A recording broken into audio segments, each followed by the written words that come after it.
à Sandrine Roudot qui est à mes côtés et qui va prendre la parole dans quelques instants pour nous parler de l'utopie. L'utopie, est-ce que c'est tout simplement rêver d'un monde imaginaire qui ne verra jamais le jour, ou est-ce que c'est autre chose? On va le découvrir avec Sandrine. Et Sandrine, bonjour. Bonjour. Tu es perspectiviste. Ouais. Qu'est-ce que c'est exactement? En fait, je pense que c'est utopiste, perspectiviste, qui est un mot qui vient nous chercher à des endroits qu'on ne comprend pas trop, ou en tout cas qui nous met dans des perspectives à la fois de soi-disant irréalisables, ou des perspectives d'espoir, c'est ce qu'on va voir tout à l'heure. Et finalement, c'est l'idée de donner des perspectives sur le monde et sur qui nous pourrions être. Nous allons rentrer dans un monde d'utopie, alors que nous vivons une dystopie peut-être, c'est cela, hein, c'est ce qu'on va voir. En tout cas, comment être utopique dans un monde dystopique, c'est le thème de ta conférence que l'on écoute tout de suite. Très bien. Donc le thème de ce festival, c'est renaître. C'était pas le même en 2017 en fait, quand normalement on devait le faire. Mais là on voit bien que y en a marre de la sinistrose, il faut donner de l'espoir, donc on dit tiens, on va appeler l'utopiste, elle va nous en donner. Sauf que l'espoir, en fait, je m'en fiche un peu. C'est pas mon sujet. Être optimiste ou être pessimiste, pour moi c'est un peu la même chose, et en fait c'est vraiment pas ça mon intention. Mon sujet, c'est comment on va pouvoir changer ce monde. Et si j'en suis venue à l'utopie, qui, c'est vrai, quand j'ai sorti mon livre en 2014, ça faisait un peu sourire l'utopie. Aujourd'hui, on en parle beaucoup, et effectivement, on rameute un peu l'utopie pour ne pas trop regarder un peu la sinistrose dans laquelle on est. Sauf que c'est pas du tout ça. Moi, si j'en suis venue à l'utopie, c'est non pas pour fuir la réalité, mais pour la changer. Donc c'est par pragmatisme. Un utopiste, en fait, quand j'ai parlé de cette histoire la première fois sur une scène, je me suis rendu compte qu'effectivement, ça crée de l'espoir. Et que même si je disais des choses assez dures sur l'état du monde, et notamment les catastrophes écologiques, j'avais créé un espoir avec un mot qui s'appelle l'utopie. Donc en fait, j'avais changé le récit.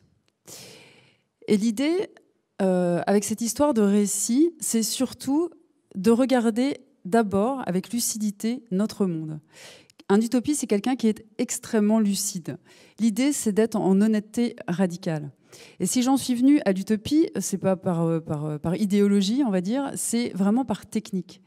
Et pourquoi par technique? Parce que c'est comme ça que techniquement, le monde change. Et quand je dis technique, c'est comme ça que notre cerveau fonctionne. En fait, l'utopie, elle permet de dépasser des freins psychologiques, des freins culturels, et elle est la seule à pouvoir le faire, c'est ce qu'on va voir tout à l'heure. Et c'est aussi par l'utopie que des grandes innovations naissent. Et voilà, pas des petites innovations marketing, juste faire un petit truc en jaune ou un petit truc en vert. Et c'est comme ça qu'elles naissent. Mais pour aller vers l'utopie, pour renaître, il faut commencer par mourir. Et vous n'allez pas y couper. On aura les réjouissances de l'utopie un petit peu plus tard, mais on va commencer par d'abord faire le deuil d'un monde. Parce que tant qu'on n'a pas dégagé l'horizon, on ne peut pas vraiment le construire. Finalement, tant qu'on n'a pas fait le deuil de ce monde, tout ce qu'on va faire, quelque part, c'est des perfusions pour le retenir un petit peu. Or, on est à de tels enjeux aujourd'hui que ce n'est pas des perfusions qui vont nous sauver la mise, c'est bien l'utopie. Donc on va commencer ensemble à faire le deuil de 2-3 choses. Donc je vais vous montrer des faits qui ne sont pas très réjouissants, mais on a besoin de comprendre viscéralement que de changer le monde est non négociable. On a besoin de comprendre qu'il va falloir sauter. Sinon, on reste sur la branche et on retourne toujours dans sa zone de confort. Il y a toujours une bonne raison à cela. Et donc, on va commencer. Et quand je vous dis ça, le problème, c'est que je suis en train de réactiver des petits freins qui vous reviennent dans la tête. Je suis déjà en train de vous faire peur un petit peu. Je suis déjà en train de réactiver tout ce qui est de l'ordre du sentiment d'impuissance. Je suis en train de vous dire qu'il va falloir sauter. Je suis en train de vous parler de catastrophe écologique, donc je réactive la culpabilité. Donc, peur, culpabilité, sentiment d'impuissance. Je n'ai pas du tout envie de changer. Ça, c'est les freins principaux. Ce sont les freins principaux que l'utopie permet de surmonter. Donc ce que je vous invite à faire, c'est d'écouter, de regarder un peu avec lucidité le monde tel qu'il est pour en faire le deuil, un peu comme on entre en méditation, c'est-à-dire, vous savez, on vous dit observez vos sentiments sans les juger. C'est ça. On va regarder un petit peu ce qui fait que ce monde doit changer, sans se juger, mais en le regardant avec honnêteté. Donc on va dégager l'horizon ensemble, et le mot « ensemble » est important, parce qu'en fait, cette peur, cette culpabilité, ce sentiment d'impuissance, on ne peut les traverser et les déposer qu'ensemble. Tout seul dans son coin, en fait, c'est trop difficile. Et une fois que c'est fait, c'est bon, on passe à autre chose. Donc on va y arriver tout de suite. Le deuil, en fait, que je vous demande de faire, je suis dans l'antre de la tech, c'est le deuil du techno-progressisme. Donc autant dire que je suis en milieu ami. L'idée, c'est de se dire, est-ce que le high-tech n'est pas en train de nous créer du low futur ? Pourquoi ? Parce que, alors, il ne s'agit pas de... je ne vais pas dire que tout est noir, ce n'est pas le sujet. Je rêverais que le high-tech puisse nous sortir des embarras dans lesquels nous sommes. Et d'ailleurs, je rêverais aussi que tout ce qu'on vous raconte sur l'écologie soit faux. Ça, c'est un des rares domaines, l'écologie, où on aimerait tous avoir tort depuis des années. Donc, l'idée, c'est pas de taper sur le high-tech, mais c'est de se dire, il y a des choses qui sont bien, puis il y a des choses qui sont peut-être moins bien. Et peut-être qu'il y a des choses qu'on a loupées dans l'histoire. Au départ, l'utopie d'Internet, notamment, c'était cette information qui arrivait à tout le monde, qu'on pouvait tous savoir, qu'on a eu avec Wikipédia d'ailleurs. Et d'ailleurs, Wikipédia aujourd'hui, la difficulté de Wikipédia, c'est qu'il y a des gens qui sont payés pour faire des fiches qui vont dans l'intérêt d'entreprises qui sont, par exemple, qui font de l'écocide. Donc là, on voit bien que ça devient de plus en plus compliqué et que c'est peut-être une illusion, cette idée de l'information absolument neutre qu'on attendait. C'est aussi, avec Internet, est arrivé aussi l'infobésité. Donc trop d'informations tue l'information. Donc effectivement, peut-être que là, de ce côté-là, il y a quelque chose. Et puis, on voit bien que, comme le disait la quadrature du net, Google filtre ta pensée, Facebook...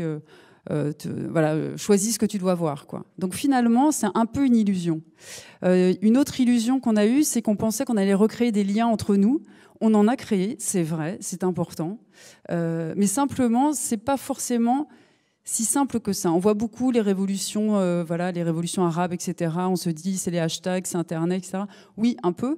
Ce dont on parle moins, c'est de la sphère, de la fachosphère, qui est quand même extrêmement forte sur les réseaux sociaux. Et ça, c'est vrai qu'on en parle un petit peu moins.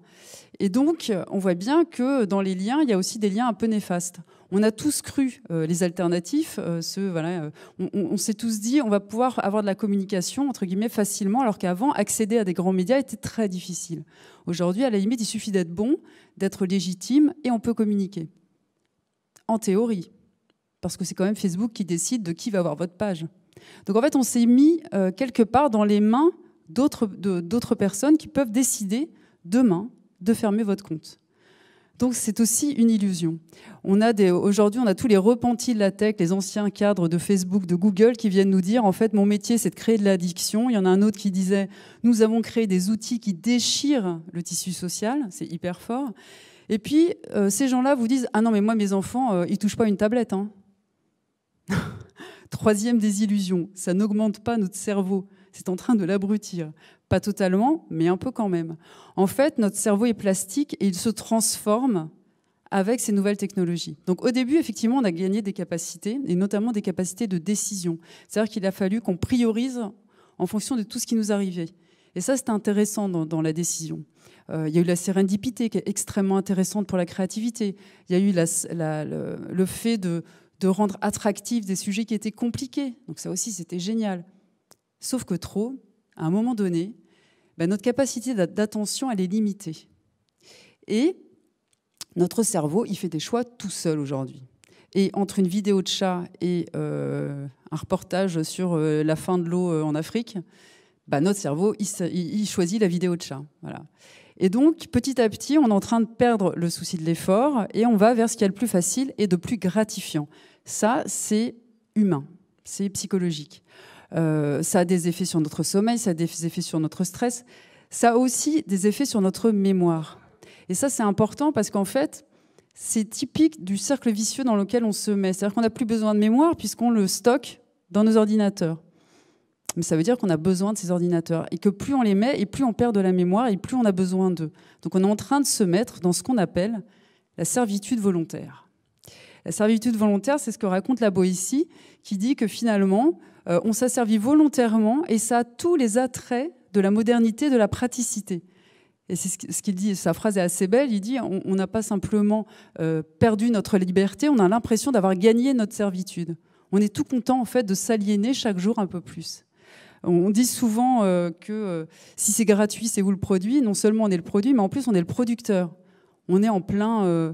on produit nous-mêmes, on rentre nous-mêmes les informations qui nous concernent. Donc en fait, voilà, on est vendu et on est en train de créer notre propre produit. Donc on est complètement en train de devenir, de faire le produit, plus personne n'a besoin de le faire. L'autre chose qui arrive également avec ce lot futur, c'est les applications. Alors les applications, on en a plein. On pensait qu'on avait beaucoup plus de liberté, que ça allait nous amener énormément de liberté. Je ne sais pas si vous savez, mais il y a des applications qui se développent énormément. Ce sont les surveillances parentales. Donc tous les ados ont l'impression d'être extrêmement libres avec un smartphone, et en fait, ils sont totalement fliqués par leurs parents. Donc ça, c'est quand même dingue. Alors vous allez me dire, oui, non, mais c'est le truc du marteau, c'est-à-dire que c'est pas parce qu'on donne un outil que les gens sont obligés de s'en servir, et puis, enfin voilà, comme si l'outil était neutre. Et ça, c'est assez malhonnête. Un outil n'est jamais neutre. Créer un outil numérique, c'est créer un comportement social. Il y a de l'addiction, il y a un pistolet, ça a une forme telle que ça tire, quoi. Il y a un moment donné où il y a une forme qui fait que ça crée un comportement. Donc on n'est pas totalement libre, en fait. On est en train de devenir de plus en plus asservi. Et le problème dans tout ça, c'est que, en fait, tout passe par le numérique. Absolument tout. Si on a un bug informatique demain, ben là, voilà, tout s'arrête. Ici, il n'y a plus de conférences. Non seulement il n'y a plus de conférences, mais vous n'avez plus de téléphone, vous n'avez plus de numéro de téléphone, vous n'avez plus de code pour rentrer chez vous. Les hôpitaux en ont pour 3 jours d'autosuffisance énergétique. Donc, c'est une jolie cage dorée, en fait, dans laquelle nous sommes enfermés. Ça ne serait pas si grave si on avait un plan B, sauf que nous n'avons pas de plan B. Donc c'est ce qu'on appelle la servitude volontaire. Et le cran d'après, c'est que on a tellement érigé le numérique au-dessus de tout qu'en plus on s'auto-sabote. C'est-à-dire que tout ce qui est numérique, c'est ce qui est bien, et l'erreur, elle est humaine. Dès qu'il se passe quelque chose, l'erreur est humaine. Elle n'est jamais dans les ordinateurs. On peste tous contre des je sais pas moi, des robots, des machins, où on n'y arrive pas, on met 3 heures à essayer d'avoir un formulaire n'importe où. Mais on a cette impression profonde que c'est nous le problème, qu'on n'arrive pas à rentrer dans l'espèce de processus de la machine.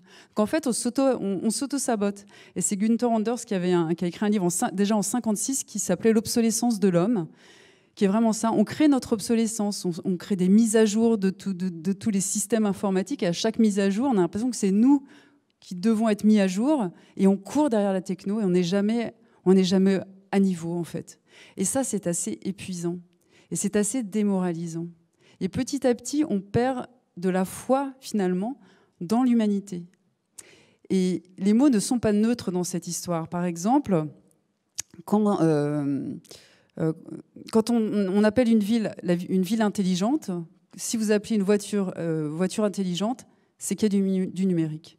Et plus c'est intelligent, et plus il y a de numérique. Et donc, moins il y a d'hommes, et plus c'est intelligent. Parce qu'il y a un moment donné, quand même, où vraiment, on ne se fait pas du bien, quand même. On ne s'épargne pas. Et maintenant, on essaie de faire des machines qui auraient de l'empathie. On travaille sur la singularité. On veut les rendre autonomes.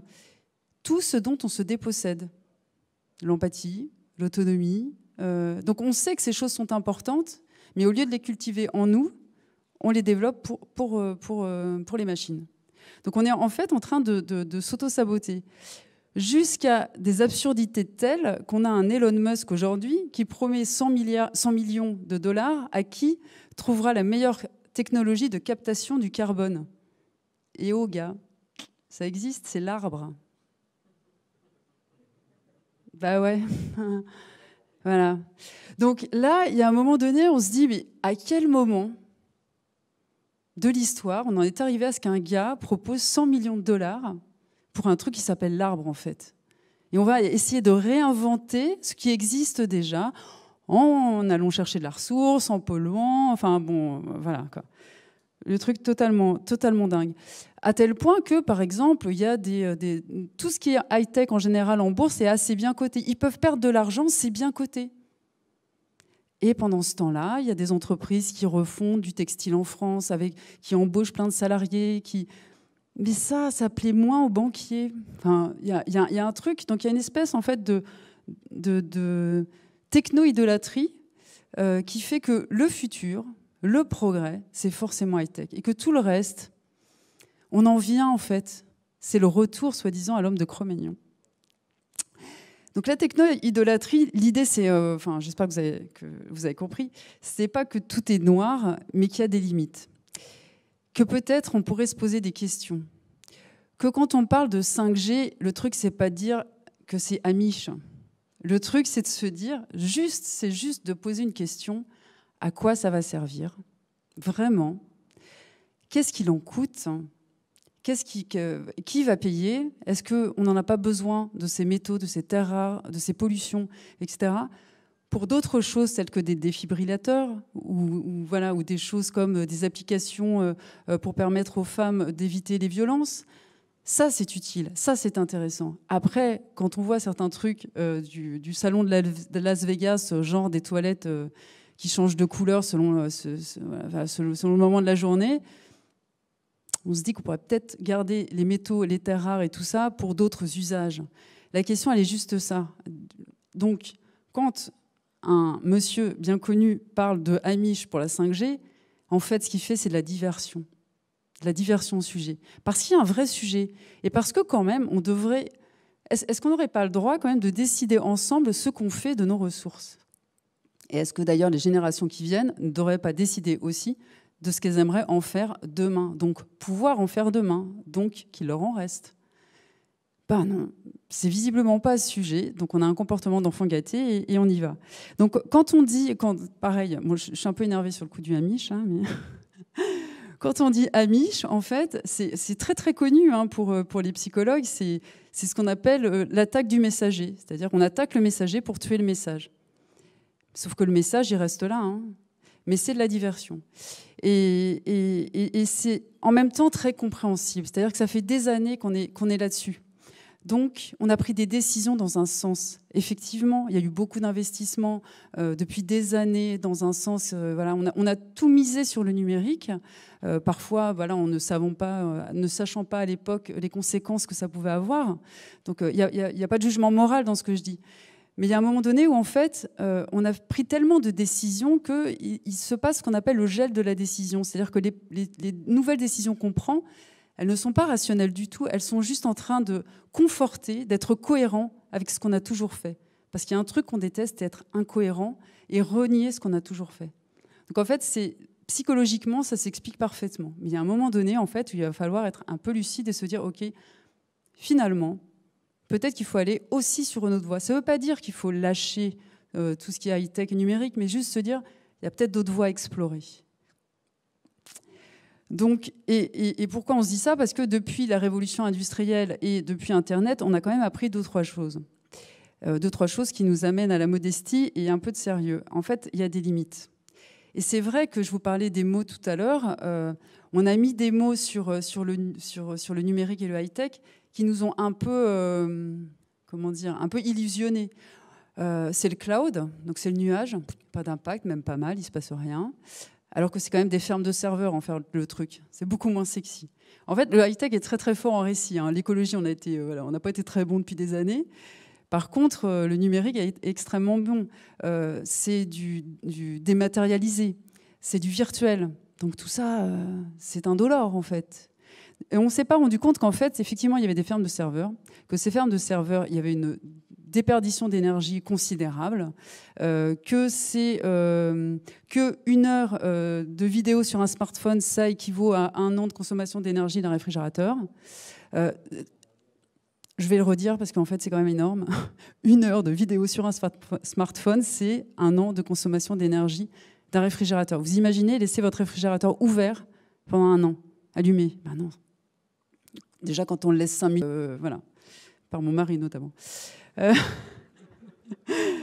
Voilà. Donc c'est aussi des terres rares. Les terres rares, vous savez, c'est des petits éléments chimiques. En fait, il y en a 17. Il y en a partout. Ça a des propriétés électromagnétiques incroyables. Il y en a partout. Il y en a partout sur les écrans, sur nos smartphones, dans le TGV, absolument partout. Sauf que ça vient d'un endroit. À 80%, ça vient de Baotou, en Mongolie intérieure. Donc demain, Baotou, plutôt la Chine, ferme les robinets. Je ne sais pas comment on fait. Voilà. Ils les ont fermés, les robinets, déjà pour les déchets. Hein. Ils n'en veulent plus. Donc c'est possible. C'est tout à fait possible. Le jour où ils se disent « Allez, mon marché intérieur me suffit », bah, ça va être un petit peu compliqué pour nous quand même. Je pense que le Covid nous a déjà donné 2-3 pistes du fait qu'on est un peu interdépendants. Donc voilà. Donc on pourrait se dire, mais oui, non, mais il y a le recyclage. On va récupérer les métaux, on va récupérer tout ça. Et en fait, c'est très, très compliqué parce que les métaux, ils sont collés, qu'il y en a 60 différents dans un smartphone. Et qu'en fait, c'est pas vraiment souvent des usines très propres de recyclage, mais c'est plutôt des déchetteries en Afrique qui polluent les sols, l'eau, etc. Et puis, c'est aussi pour l'extraction des gamins de 8 ans qui vont dans des mines chercher des terres rares. Donc, est-ce que ça le vaut ? Il y a un moment donné en fait, où ces questions-là, elles méritent d'être posées. Et peut-être que ce dont on a besoin, c'est d'un numérique conscient, en fait. Conscient et qui œuvre à une humanité augmentée. Et c'est tout à fait jouable. Mais pour faire ça, il ne faut pas être dans le futur antérieur. Il faut être dans l'utopie. On passe au réjouissant. Donc, comme le disait Aaron Swartz, qui est quand même un des pionniers de l'utopie d'Internet, qui a notamment contribué à l'open source et au flux RSS, et qui d'ailleurs a été attaqué parce qu'il a voulu offrir des tonnes de données et d'informations. Il disait « Les grandes histoires ont besoin d'enjeux humains ». Et c'est ça qui est assez fascinant et moi que je trouve assez réjouissant dans notre époque. C'est que quand on a des époques comme ça un peu tragiques, dans lesquelles il y a des grands enjeux, et on en a, écologiques, sociaux, migratoires, à tous les niveaux, et bien à ce moment-là, les humains se révèlent. À ce moment-là, il y a des gens qui se réveillent et il y a des gens qui sont en train d'inventer d'autres choses. Et ces gens-là, ce sont des utopistes. Et l'utopie, c'est une conception en fait qui est inversée du progrès.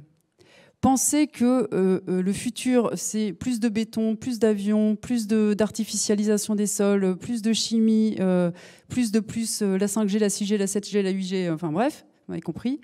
Ça, c'est une conception en futur antérieur. C'est-à-dire qu'on part du progrès qu'on imagine depuis des années et continue exactement sur la même lancée. C'est pas ça le vrai progrès. Le vrai progrès, c'est l'utopie. L'utopie, c'est utopia en étymologie, c'est ce qui n'a pas de lieu. Ça ne veut pas dire qu'il ne peut pas en avoir. Donc on a traduit en fait dans le langage commun l'irréalisé par l'irréalisable, ce qui dénote quand même un petit peu notre peu de foi en l'humanité.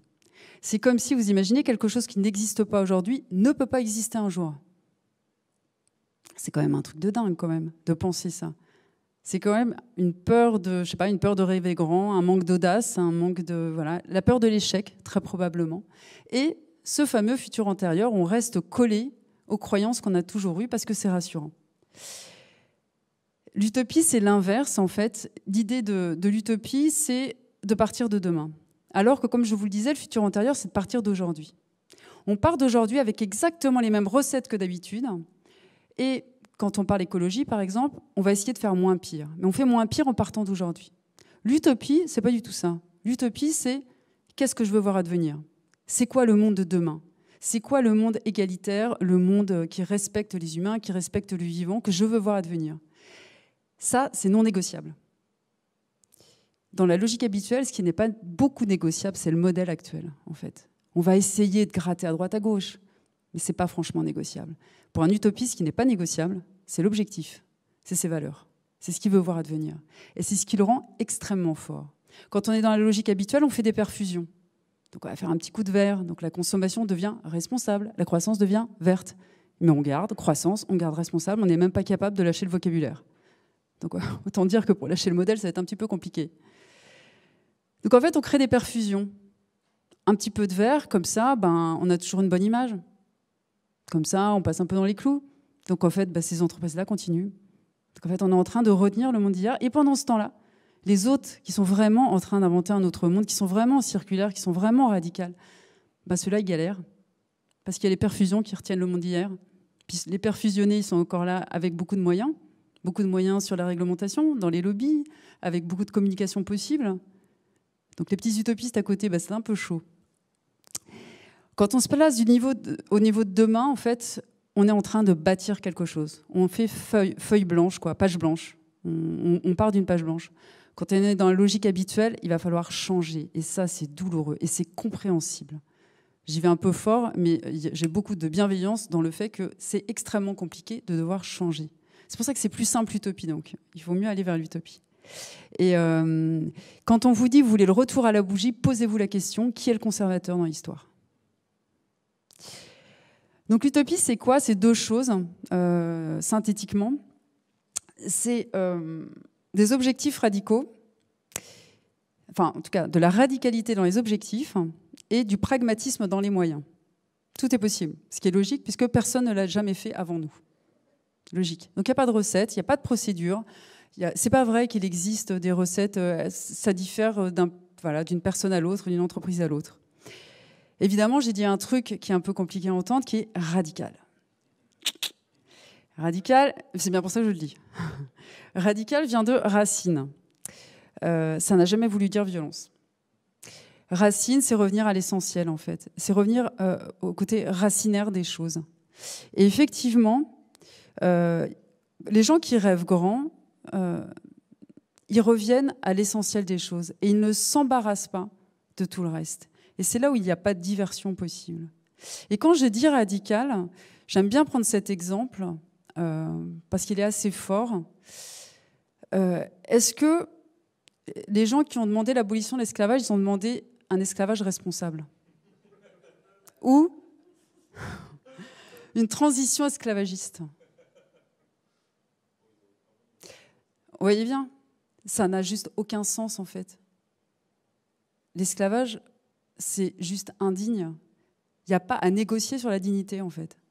Il n'y a pas à négocier sur la liberté. On n'est pas à moitié égaux, on n'est pas à moitié libre.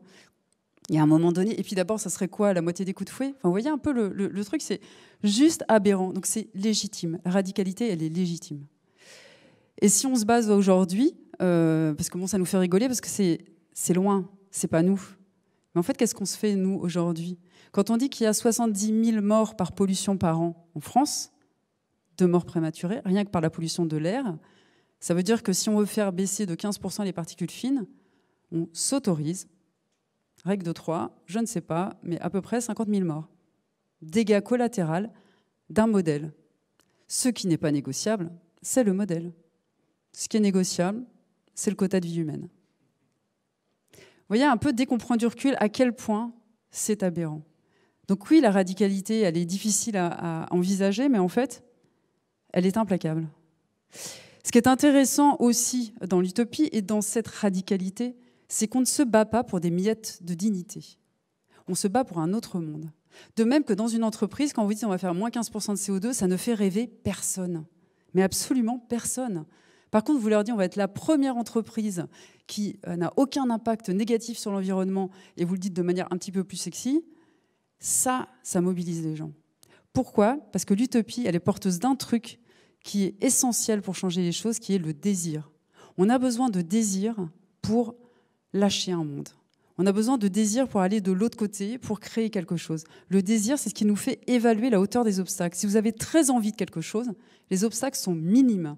Si vous n'avez pas envie, ça vous paraît mais alors une montagne. Donc le désir, il est fondamental dans cette histoire.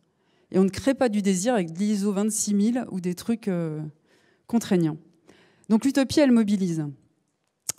L'utopie, elle permet d'innover également. Pourquoi elle permet d'innover ? Parce que ça libère. Parce que, je vous en ai parlé, c'est le pragmatisme, c'est-à-dire qu'il n'y a pas de recette. Donc on est disponible à tout ce qui peut arriver. Voilà, on imagine ensemble qu'on va faire zéro pollution. Quand on imagine ensemble qu'on va faire zéro pollution, effectivement, a priori, c'est réalisable. Donc on se détend, en fait. On se dit, l'autre, elle veut faire du zéro pollution, ça n'arrivera jamais. Et là, en fait, on ouvre ce qui se passe dans la créativité. C'est-à-dire qu'on est en train d'enlever tous nos autocensures. On est en train de se libérer. Et on est en train de lâcher... En fait, quand on est sur l'utopie, on ne peut pas penser à ces cloisons habituelles. On est obligé de sortir de son petit précaré. Si je vous dis que vous allez faire moins 15% de CO2 dans tous les services, déjà, c'est votre service contre celui des autres. Et puis, vous n'allez pas changer votre façon de faire. Alors que quand on vous dit on va faire zéro pollution tous ensemble, là, il faut tout revoir. Le modèle économique, il faut tout revoir. Et c'est comme ça que des entreprises ont complètement innové.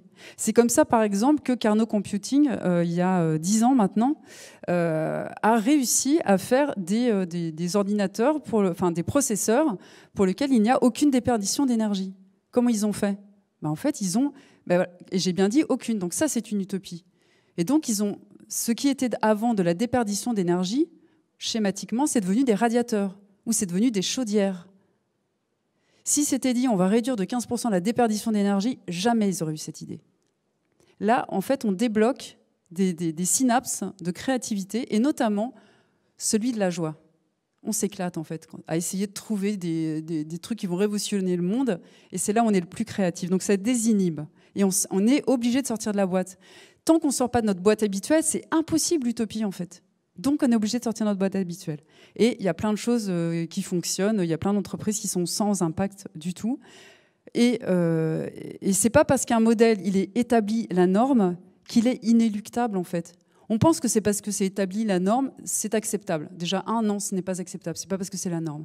Et deuxièmement, on pense que c'est inéluctable. Non. L'esclavage, ça faisait tourner tout un modèle économique. Tout était basé là-dessus. Donc oui, on a des lobbies aujourd'hui, mais enfin à l'époque, c'était pas mal non plus. Et si l'esclavage en fait a été aboli, c'est aussi parce qu'on avait la machine à vapeur dans les cartons. Donc c'est aussi parce qu'il y avait des innovations. Donc les deux sont liés en fait. Et l'innovation de la machine à vapeur, elle est sortie des cartons parce que on a aboli radicalement l'esclavage. Si on l'avait aboli en transition ou en responsable, pas sûr que la machine à vapeur soit très rentable en fait. Donc il y a un moment donné en fait où les deux sont liés et on a besoin des deux. Et pour prendre l'exemple aussi de ce changement de regard, celui qui a inventé l'ampoule électrique, il n'est pas parti de la bougie. Donc en fait, on n'est vraiment pas sur l'histoire du futur antérieur. On est obligé, il est parti de la lumière. Voilà. Donc on est obligé de partir de choses complètement différentes et l'utopie permet ça, et notamment en créativité dans les entreprises. Et la dernière chose, c'est que l'utopie, elle permet de s'accomplir dans la vie. Parce que ça donne du sens à nos vies. Et que les utopies, moi je vois plein de dirigeants et plein de gens en atelier, en conférence, quand je leur demande quelle est votre utopie, c'est assez impressionnant à quel point les gens se mettent tout de suite à l'endroit qui est le plus important pour eux. Et qui est l'endroit sur lequel ils auront peut-être des regrets plus tard, ou en tout cas, qui est un endroit qui les fait se dépasser eux-mêmes. Donc l'utopie, elle est vraiment placée à un niveau qui est très important parce que je ne crois pas qu'on s'accomplisse en dehors du monde. Et qu'on a chacun en fait besoin de prendre notre place dans le monde et de la trouver. Et donc très vite, les utopies, on se rend compte à quel point les gens y sont attachés. C'est une vision du monde, et la seule vision du monde qu'a l'utopie, oui, parce que je n'ai pas dit ce qu'était une utopie, évidemment, je suis sur des utopies positives. Hitler avait une utopie, mais celle-là ne m'intéresse pas trop. L'idée, et alors après, des fois, on me dit oui, mais enfin bon, c'est un peu facile. Les morales, il y a des morales différentes, des éthiques différentes, ça dépend des religions, ça dépend des pays, c'est un peu facile. Et en fait, non, si, il y en a une.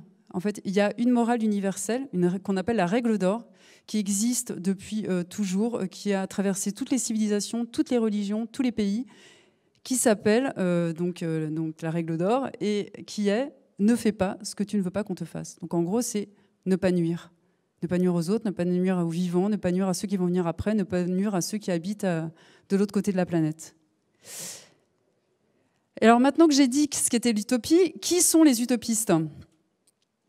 Les utopistes, justement, ce sont ces gens qui sont ultra lucides.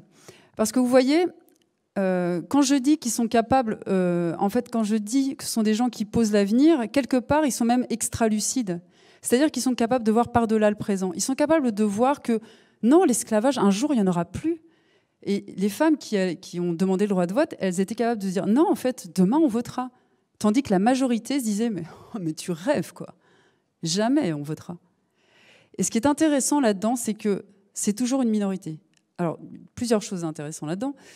Un, ça ne vient jamais du haut. Ce ne sont jamais les gouvernements qui font advenir les grands droits. Ils suivent des minorités utopistes, très souvent désobéissantes, qui contestent leur époque. Deuxièmement, ce sont des minorités qui sont dévalorisées dans leur époque. C'est-à-dire que la majorité leur crache dessus, et même physiquement, c'est ce qui est arrivé aux suffragettes. Elles étaient 300 devant le Parlement britannique et les autres femmes leur crachaient dessus. Ça, c'est assez bluffant parce qu'on se dit, aujourd'hui, il n'y a pas de sujet. Enfin, en dehors de deux, trois petits malins, il n'y a pas de sujet sur le vote des femmes. Il n'y a pas de sujet sur l'esclavage. Il n'y a pas de sujet sur... Sauf que dans l'époque, c'est un vrai sujet, en fait. Il y a très peu de gens qui se disent, il n'y a pas de sujet. Il y a très peu de gens qui se disent, ce n'est pas négociable, c'est une évidence. Donc, en fait, il faut bien qu'on comprenne que toutes les évidences qu'on a aujourd'hui, à l'époque où elles sont imaginées, défendues, elles sont inenvisageables pour la majorité des gens. Et ça nous invite à regarder les utopistes d'une autre manière. Et que parfois, il y a des gens qui défendent des choses que peut-être ça vient nous déranger, mais peut-être qu'ils sont en train d'inventer un truc ou de défendre quelque chose que je ne suis pas encore capable de comprendre, moi, maintenant.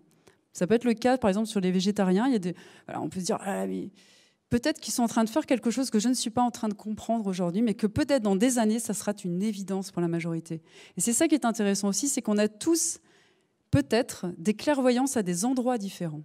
Il y a des gens qui l'ont sur le féminisme, il y en a des gens qui l'ont sur l'écologie, il y en a qui l'ont sur l'open source, il y en a qui l'ont à différents endroits. Et c'est aussi un appel à la bienveillance, ce que je raconte, pour dire chacun, voilà, on est à la fois très vulnérable, on peut à la fois être parmi ceux qui crachaient sur les suffragettes, et on peut être en même temps une suffragette, on n'en sait rien. Mais en tout cas, il y a des niveaux différents, et donnons-leur le bénéfice du doute à tous ces gens qui sont en train de contester leur époque, avant de leur cracher trop vite dessus. Pourquoi est-ce qu'on leur crache dessus? Parce qu'en fait, effectivement, ce sont des désobéissants, qu'on est dans une démocratie, et que dans une démocratie, normalement, c'est la loi de la majorité. Je vais boire un petit peu parce que j'ai soif.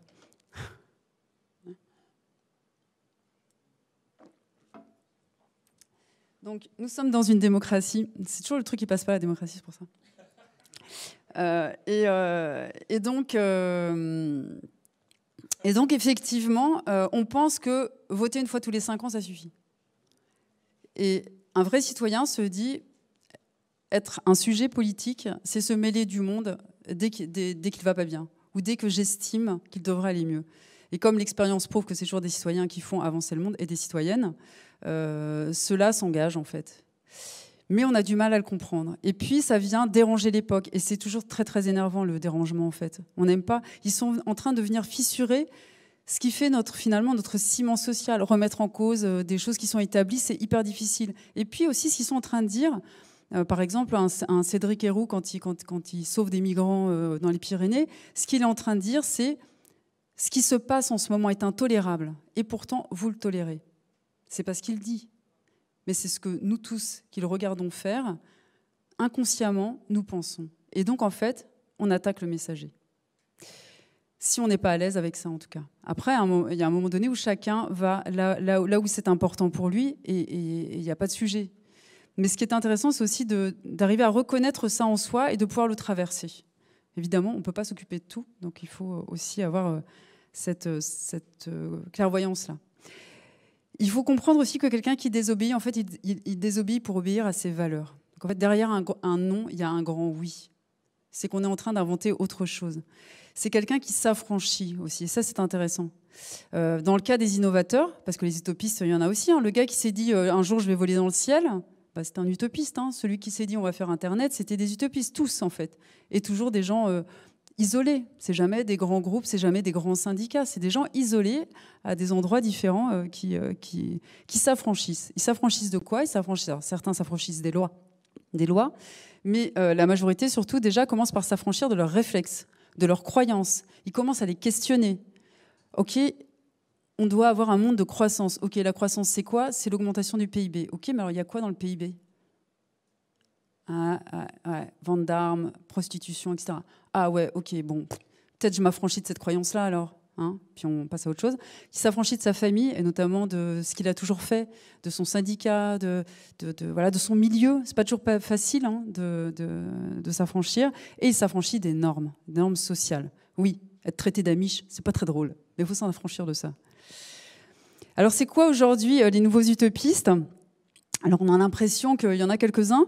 Alors c'est un peu, les nouvelles utopies, ça serait le transhumanisme, donc repousser la mort, et puis aller sur Mars, donc déserter la Terre. Donc en fait, et ça c'est la diversion et de la désertion. Donc voilà, on déserte la Terre, on déserte la condition humaine qui effectivement, ben oui, plutôt que de se préoccuper de nos vies, on essaye finalement de repousser la mort. Donc en fait, ce ne sont pas des vraies utopies, ce sont des illusions, puisque j'espère vous avoir démontré qu'il y a un moment donné, il va y avoir un petit déficit en terre rare. Donc en fait, c'est des utopies irréalistes d'enfants gâtés. Et d'ailleurs, je ne peux pas m'empêcher de dire ça, ils étaient où les transhumanistes pendant le Covid? Ils ne voient pas. Bon, alors... Et ce qui aujourd'hui en fait est en train d'émerger, c'est justement les utopies qui sont vraiment résilientes. Celles qui sont en train et c'est intéressant cette histoire du Covid parce que les croyances d'hier sont en train un peu de se déliter. Mais ce qui est un peu gênant par contre, après tout, c'est pas très grave qu'il y ait des utopies comme ça. Le seul problème, c'est qu'elles nous squattent un peu la vision du futur. C'est-à-dire qu'on n'en a pas beaucoup d'autres. Et qu'on parle toujours de celle-là. Et l'utopie, en fait, je l'ai eu un peu comme une intuition. Je me suis levée un matin et je me suis dit, ah, mais ça y est, mais j'ai compris, en fait, le truc que tu cherches depuis le début, ça existe, ça s'appelle l'utopie. Et depuis ce jour-là, en fait, je comprends cette intuition. C'est-à-dire que je découvre chaque jour la richesse de ce mot.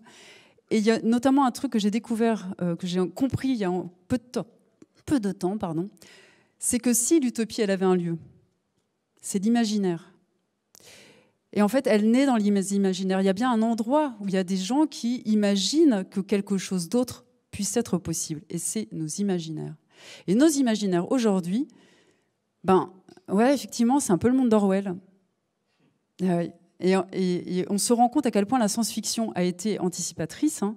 Et d'ailleurs, les innovations, elles ont été d'abord dans des BD, dans des films, avant d'être dans la vie réelle. Les avions, tout, absolument tout. Aller sur la Lune, voilà, ça a été imaginé par des créateurs. Donc il y a 2-3 choses. Moi, je me dis 2-3 choses. Soit ces gens-là étaient extrêmement visionnaires, soit, comme l'a dit Yannick, la force de l'intention. Ils ont mis tellement de force d'intention dans leur truc que c'est arrivé. Soit on l'a lu, donc on l'a créé. Dans les 3 cas, énorme pouvoir de la fiction. Donc le pari, c'est de se dire qu'on va faire des fictions qui nous montrent un autre monde. Et il n'y en a pas beaucoup, en fait. C'est soit high-tech, soit apocalyptique, effondrement, la terre est grise, survivaliste, on vit avec nos boîtes de conserve et on se tape dessus. Voilà. En dehors de ça, donc que des trucs glauques. Et l'être humain extrêmement résigné, extrêmement victime. Enfin, la Servante écarlate, c'est terrible, quoi. Voilà. Et c'est que des... Et donc, tous les jours, notre imaginaire est baigné de ça, est irrigué de ça. Non, tu ne peux pas te relever. Donc il y a quand même un problème. Et moi, j'ai envie de passer j'avais dans ma chambre, quand j'étais ado, un poster No Future, et j'ai envie de passer à Now Future, qui est ce qu'on appelle le mouvement solarpunk dans l'anticipation, qui est l'idée, maintenant qu'on a bien dégagé l'horizon, j'espère, qui est de nourrir l'horizon. Et c'est comme ça que j'en suis passée à la fiction, avec cette volonté, en fait, de donner du poids de l'autre côté. Donc une fiction positive. L'idée, c'est de montrer un autre monde qui certes sera plus frugal, lucidité, mais qui en même temps sera apaisant, sera vertueux.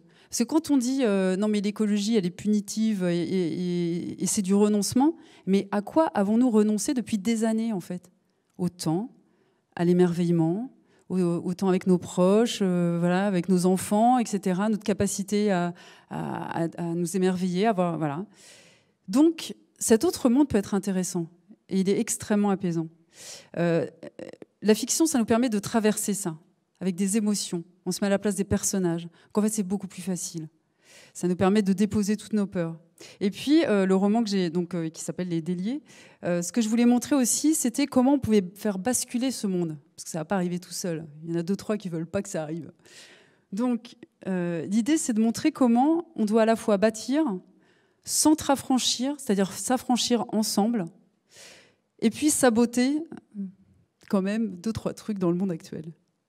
Et puis, ce roman aussi, l'intention que j'avais, c'était de montrer qui nous pourrions être, c'est-à-dire des êtres qui pouvons tout.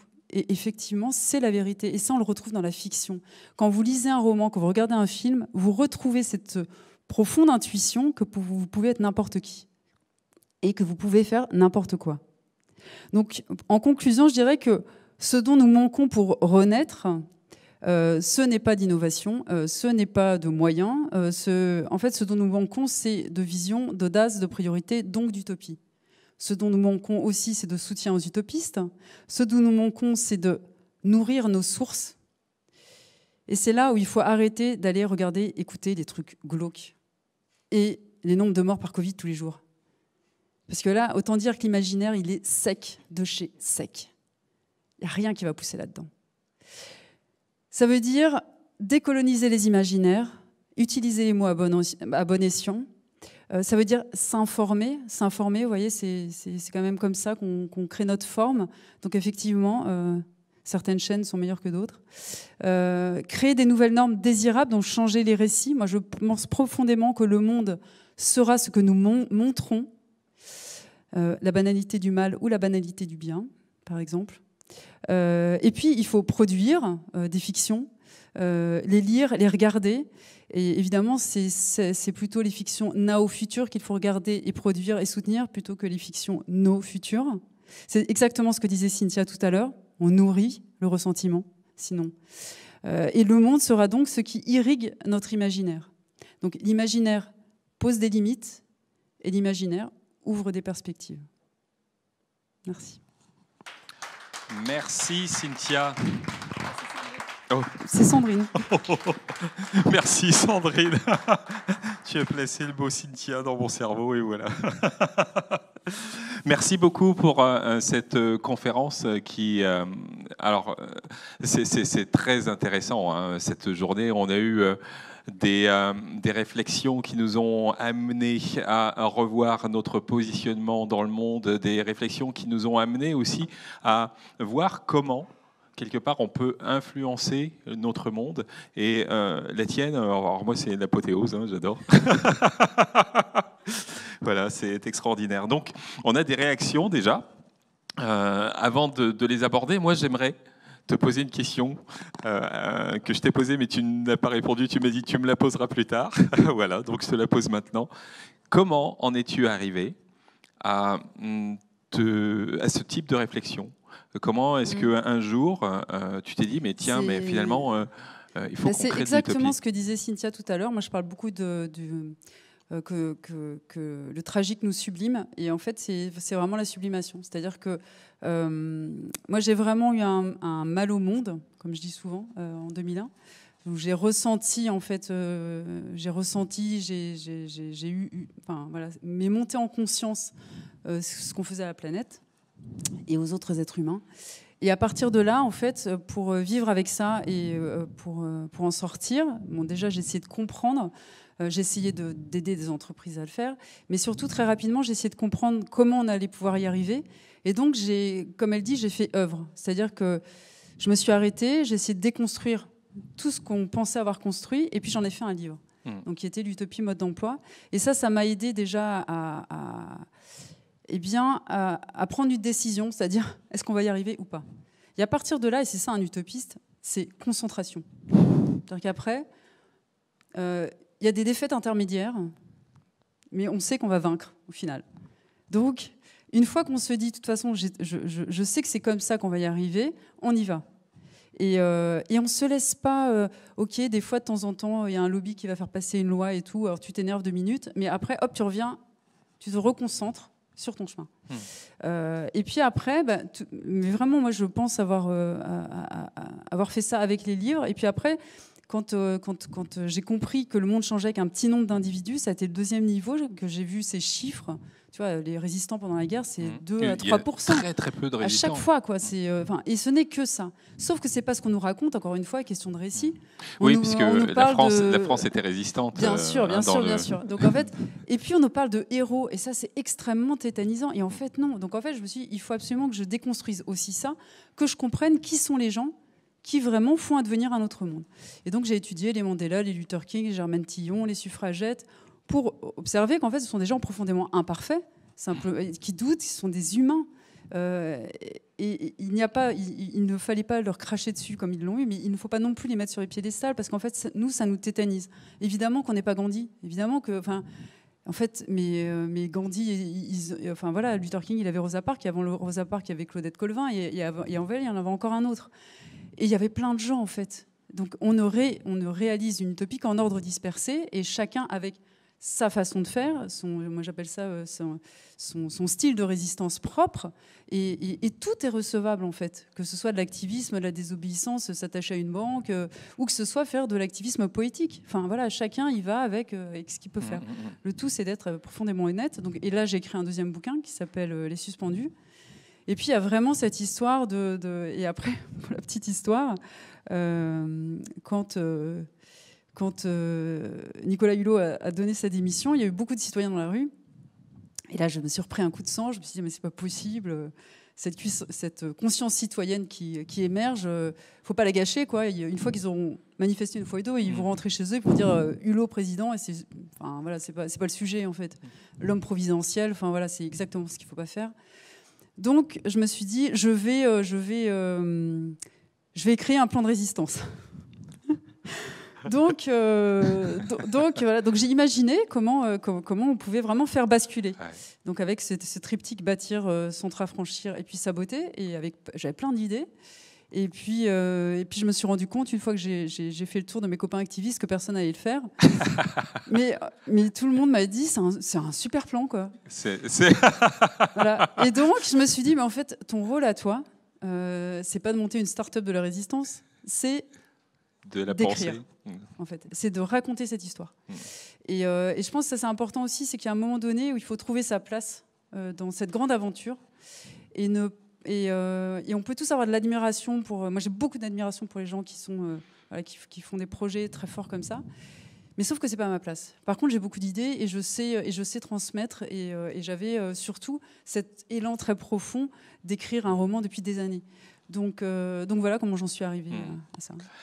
Patrice nous a écrit, il dit: on a besoin de ralentir, de changer notre mode d'information, de retrouver du lien social, de créer notre façon de penser et d'imaginer une nouvelle version de nous-mêmes. Mais complètement. Mais en fait, c'est vraiment le sujet. C'est se redéfinir. C'est extrêmement important. C'est que quand on disait se réifier, on est devenu des objets, en fait. Et il est très, très important de retrouver qui on est au fond, parce qu'en fait, on a une très profonde puissance intérieure. Et quand je disais on se sabote, on s'est vraiment saboté. On se sabote par plein d'aspects. Et notamment, il faut qu'on retrouve un peu de prétention, quoi. Un peu de prétention sur le monde, un peu de prétention sur qui nous pourrions être. Et voilà, quoi, faut viser grand. Enfin, c'est un truc de dingue de dire qu'un utopiste est un irréaliste. Enfin, il y a...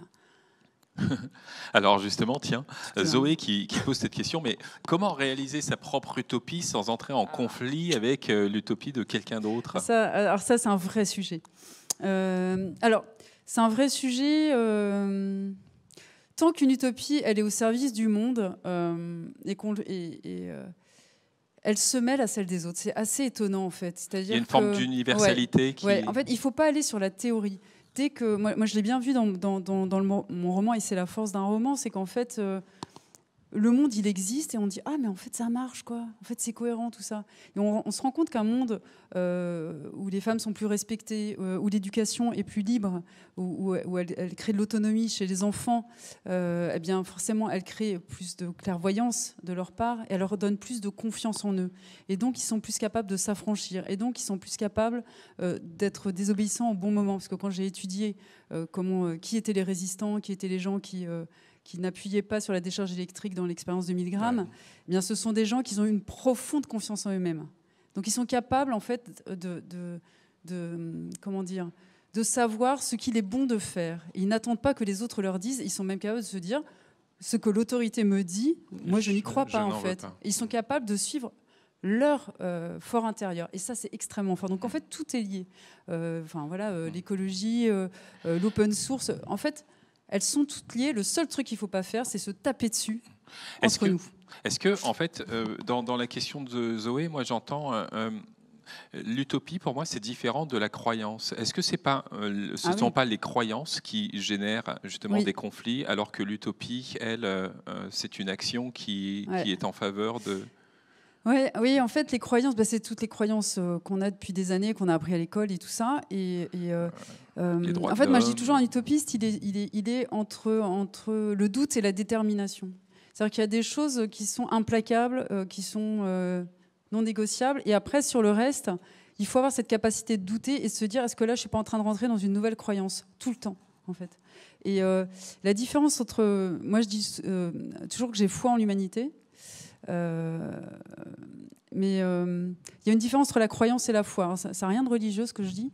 C'est que la croyance, en fait, il y a tout un tas de raisons qui font, et on vous explique pourquoi il faut croire ça.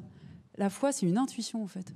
Tu ne sais pas l'expliquer et tu n'as pas besoin. Mais simplement, tu sais que c'est ça qu'il faut faire. Et très souvent, et c'est là encore où il faut revenir à son intuition, c'est qu'en fait, notre intuition ne nous trompe jamais. Les gens, quand vous les interrogez, là, ceux qui justement, c'est désobéissants pendant la guerre, les gens de Milgram, les gens, quand on les interroge et qu'on leur dit pourquoi vous avez fait ça, en gros, ils disent mais ça va de soi. En fait, si je le fais pas, j'en crève quoi.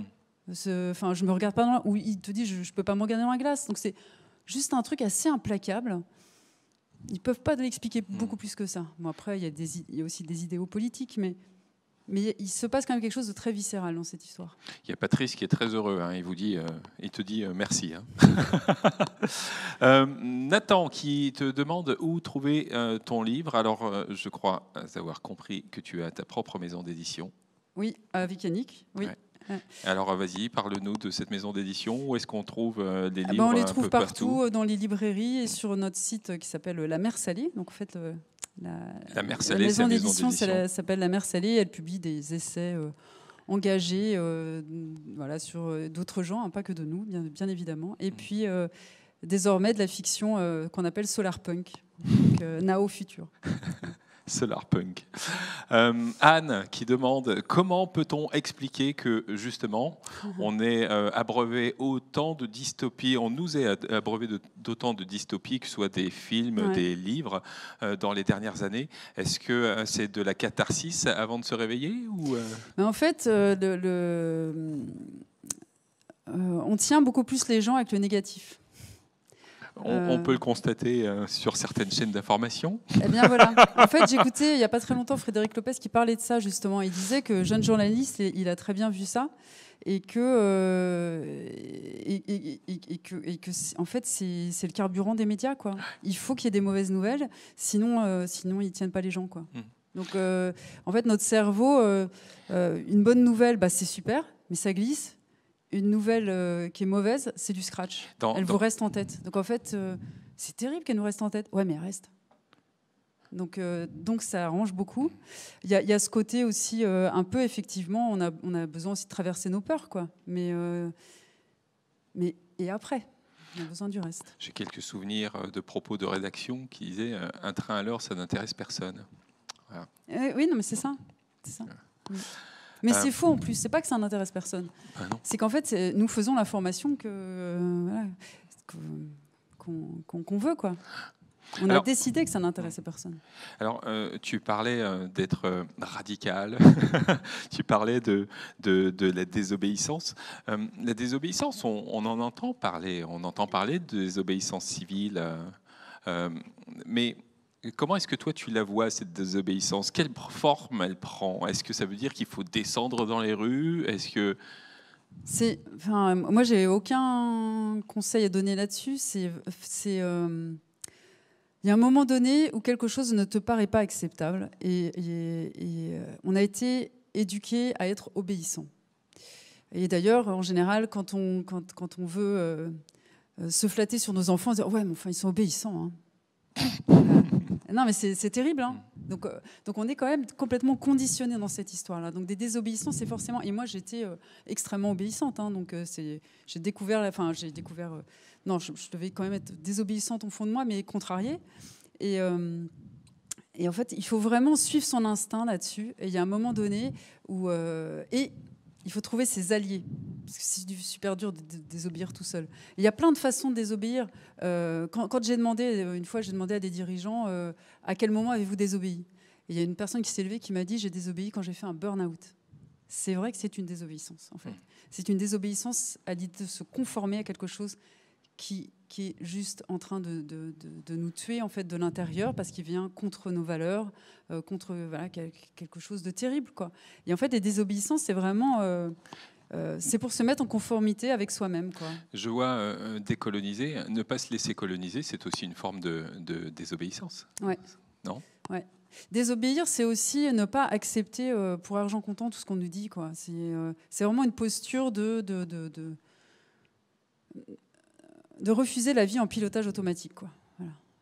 Malheureusement, on ne peut pas compter sur nos gouvernants pour assurer le cadre. Donc c'est à nous de l'assurer, en fait.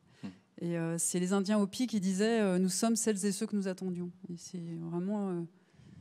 mais on n'a pas du tout été élevés dans cette optique-là. Donc, après, la désobéissance, c'est pareil, c'est un mot qui est fort. Il ne s'agit pas de désobéir à tout pour désobéir. Enfin, voilà, j'espère que je suis claire là-dessus. C'est désobéir pour mieux, c'est désobéir parce que ceci est insupportable. Mais ce qui est intéressant, je trouve, c'est de changer le regard sur la désobéissance et de les voir non pas comme des gens qui sont des empêcheurs de tourner en rond, mais peut-être des gens qui sont en train de faire avancer les choses et de poser quels sont les interdits, quelles sont les valeurs importantes, quoi. Sandrine, merci beaucoup. Merci à toi. On peut applaudir Sandrine Roudot pour